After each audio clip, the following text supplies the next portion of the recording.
আপনারা দেখেছেন যে বাংলাদেশে একটি লোককে সুদর্শন পুরুষ হিসাবে অ্যাওয়ার্ড দেওয়া হয়েছে এবং এটা নিয়ে সোশ্যাল মিডিয়ায় ব্যাপকভাবে এই ফানি ভিডিও বিভিন্ন ধরনের ট্রোল হচ্ছে। তো আসলে আমি ব্যক্তিগতভাবে কাউকে কটাক্ষ করে কোনো কথা বলবো না, কারণ আল্লাহ তাআলা বনি আদমের প্রত্যেকটি মানুষকেই সম্মানিত করেছেন।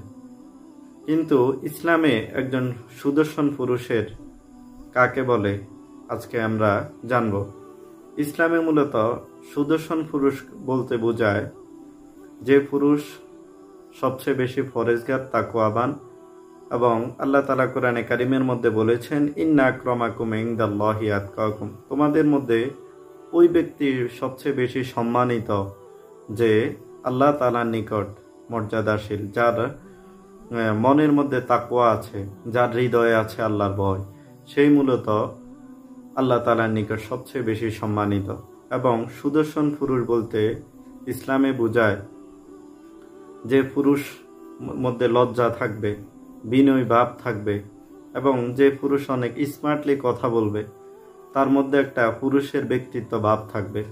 কিন্তু বাংলাদেশে আসলে সবাই যে বলতেছে রুচি দুর্ভিক্ষ চলতেছে, এবং আসলে এই এজেন্সি তারা কোন আদর্শ বাস্তবায়ন করতে চাচ্ছে সেটাও আসলে মানুষের কাছে প্রশ্ন, যে এটি আসলে তারা একটা ভিন্ন মতাদর্শ বাংলাদেশে বাস্তবায়ন করতে চাচ্ছে, এবং তারা সুদর্শন পুরুষের সংজ্ঞাটাকে বদলে দিতে চাচ্ছে।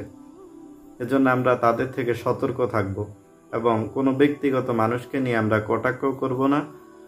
তবে ইসলামে সুদর্শন পুরুষের সংজ্ঞায় বলা হয়েছে যার সুন্দর দাড়ি থাকবে, পরিপাটি দাড়ি থাকবে, গোঁফ থাকবে, এবং চেহারায় পরেশগারের নূর থাকবে, সেই মূলত ইসলামের দৃষ্টিতে একজন সুদর্শন পুরুষ, এবং তার চেহারার পাশাপাশি সে একজন আদর্শবান চরিত্রবান পুরুষ হবে। আমরা সোশ্যাল মিডিয়ায় বিভিন্ন ইসলামিক স্কলারদেরকে দেখি, মাশাআল্লাহ দেখতে কত সুন্দর, কিন্তু তাদেরকে সুদর্শন পুরুষের অ্যাওয়ার্ড না দিয়ে এমন একটা লোককে অ্যাওয়ার্ড দেওয়া হয়েছে যে চাল চলনে কিছুটা মহিলাদের মতো। তো এটা আসলে তারা কি বাস্তবায়ন করতে চাচ্ছে, তারা কোন আদর্শকে বাস্তবায়ন করতে চাচ্ছে, সেটাই আসলে আপনাদের কাছে প্রশ্ন।